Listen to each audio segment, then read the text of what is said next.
Welcome to the SJ Child Show. This episode is sponsored by Water and Body Basics. Visit 3440 South, 5600 West, West Valley City, Utah. Mention SJ Childs today.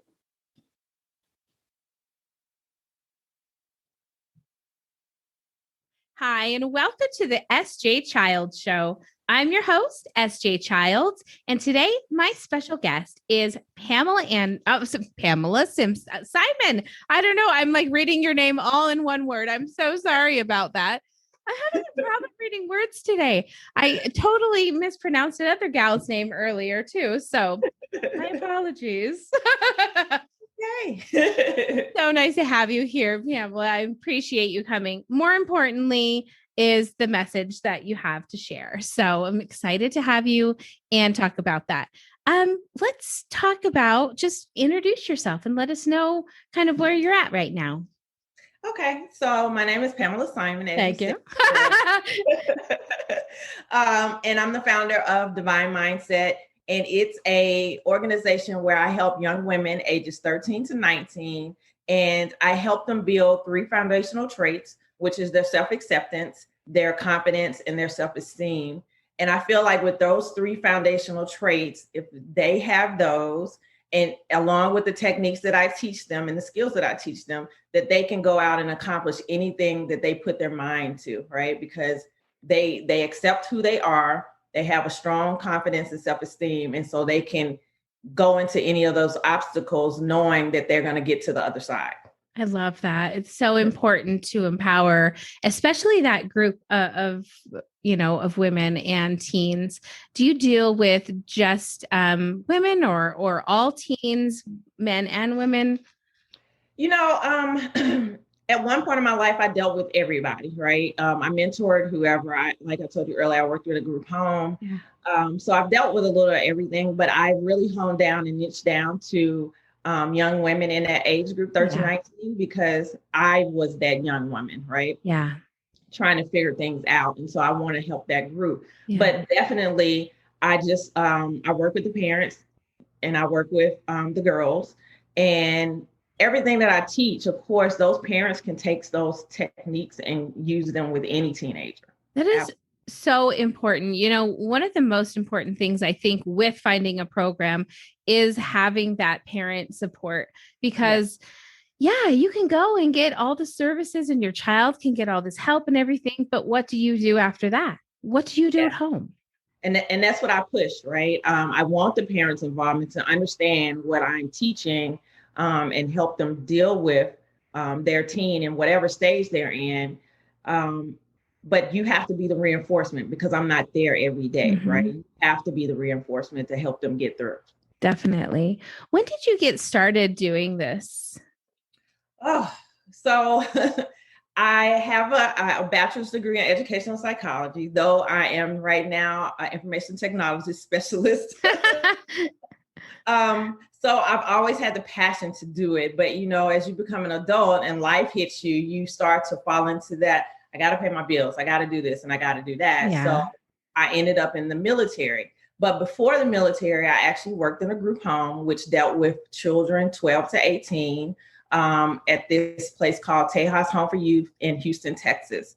And they basically took in the worst of the worst, right? And the goal was always to get them back to a family member, whether that was a parent, an aunt, or uncle, or whoever. We wanted them to get them back to a home. So they had case managers, which I was. They had sessions with therapists and their families. And, so I kind of started there. I also worked with a juvenile and actually lockup to help, that was my outside thing. And being in the military, I went in at 25. So those 17 and 18-year-olds that came up under me, I definitely talked to them and mentored them as well. Yeah, that's amazing. Now, did you always have kind of this idea, like when did your idea of what mindset could do for you and how that could change things come about? Through your own experience, or what would you say there? So, I always have people to come back to me and say, man, years later to say how much I helped them with something. Yeah. And a lot of times it wasn't about anything that I said to them or did for them. It was just them watching me. Mhm. And that made me think my mindset and how I carry myself is what helped shape them. Because again, I didn't necessarily always have this, a formal mentor activity with them, but they always work with me every day, and they saw my work ethic every day. I love that. You just live in it. I think that's the best way to be. Exactly. The best way to want to change the world is to live by example and be the change that you want to see, right? Isn't that the quote? I love that. I love that. And I think that, starting with that age group of teens and especially teen girls is so, so important, because not only do we have our hormones that are going out of craziness, we also have, like you said, peer pressure, possibly family pressures. There's probably a lot that really leads into it, and they feel out of control. And I think that out of controlness is really where a lot of the choices, that come from. And that's such a... That is one of my favorite words, choice, right? Because you're right. At a certain age and in certain situations, you're learning how to make choices in certain situations, right? So that's where peer pressure comes. Like, for instance, one of the reasons I build on self-acceptance is because if you accept who you are, love your interests, only care about yourself and your opinions, then just because somebody's asking you to go do something that is wrong, you're going to step away because you don't care what they think, right? Yeah. You don't care about their opinions. You don't care if they're going to talk about you because you didn't do it. Mm-hmm. You're going to be fine because you're okay within yourself. So that's why I build on those things. Yeah. Because you want them to be able to make the good choices no matter what anybody else is thinking. And if you are confident within yourself, you'll make the right decision every time. Isn't that the truth? And even with our, younger children, in our family, we really believe in just kind of your vibe and your frequency and everything you're giving out to the world. And when you start to raise those vibrations about yourself and about your beliefs, it's strange how others almost simply fall away and they can't even approach. And you start to see this, like, maybe a little bit of isolation, but then level up. And then you're like finding new people that are on this new level. And it's so interesting to just even see my 9-year-old, like, getting that, the concept of that and seeing it happen around her, and it was too bad that those friends up the street, made bad choices. But don't you feel better that they're not like being, hateful to you every day and stuff? Like, that's not you. And she's like, heck no, right? Absolutely. So, absolutely. That's another thing that I talk to the girls about, right? Who are you keeping company with? Who's in your clique? Yeah. Is what I like to say to them, right? True. You need people in your clique, in your top 5, that are going to be the people to build you up. Yeah. But also tell you the truth when you need it, right? That's true. You have to have a trust with that person to be able to accept what they're saying to you, whether it's something you're going to like to hear or not. Mm-hmm. And so you need to think about the people around you. Do they make you feel good when you're with them? Or do they make you feel uncomfortable, anxious? Mm-hmm. Do you feel like, oh man, that person's around me again? What am I doing? Then that's probably a person that shouldn't be in your circle. Yeah. Or maybe if you question their choices and you're thinking, yikes, like, I wouldn't choose to do that, then they're probably not your friend, or not even not your friend. They're not your tribe. Vibe with your tribe, right? You can't, you have to meet like-minded people. And when you're a child and an adolescent, you just want to fit in, right? Yes. And that's, again, why the age is so important, right? Because you want to fit in, but you want to fit in with the right people, and having the self-acceptance of who you are and what you like to do will help you make the right decisions, right? About who is going to be in your clique and who's going to be around you. Definitely. Let's talk about the second step that you teach them. Yeah, let's talk about that too. So, where We kind of talked about their self-esteem, and that was one of the steps that you had said, yeah. the three things. So Yeah. what other things, like kind of skills, do they need? Okay, so I also talk about success habits. I teach them about That's that. good. That's very important.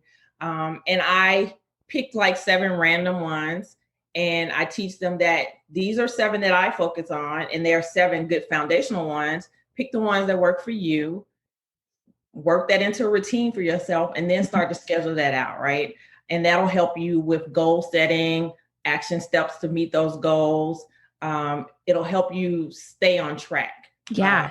So some of the success habits are getting a good amount of sleep, scheduling your day out the night before. So you go to sleep feeling like, okay, I know what I have to do tomorrow. And you wake up calmer because you've already planned it out. Nice.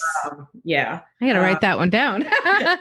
Exercise. Yeah. At least, definitely. 3 times a week, 30 minutes, get some movement going, because that helps your mental and emotional state. What else? Journaling or meditation. That always helps me. I'm not a meditation person. I really want to be, but it's so hard. I can't stop my mind. But journaling helps me a lot. That's great.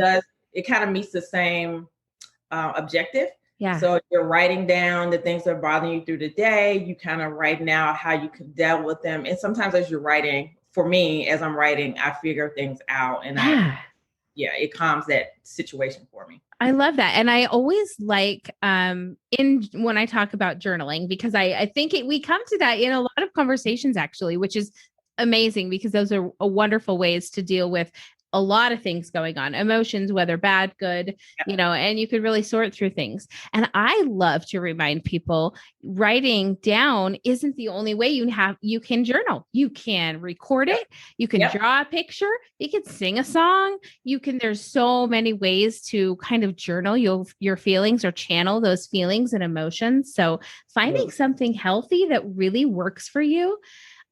Because I'm sure when teens in that age, when they have an interest and you find something to tie in with those interests, that's probably where you really get the key of working it, right?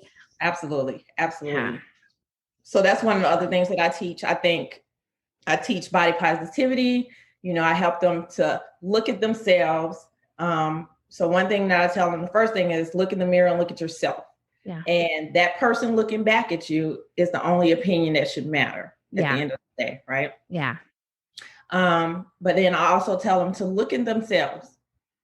Find at least 3 or 4 things that you like about yourself, because there's more than 3 or 4. You'll probably have about 20, right?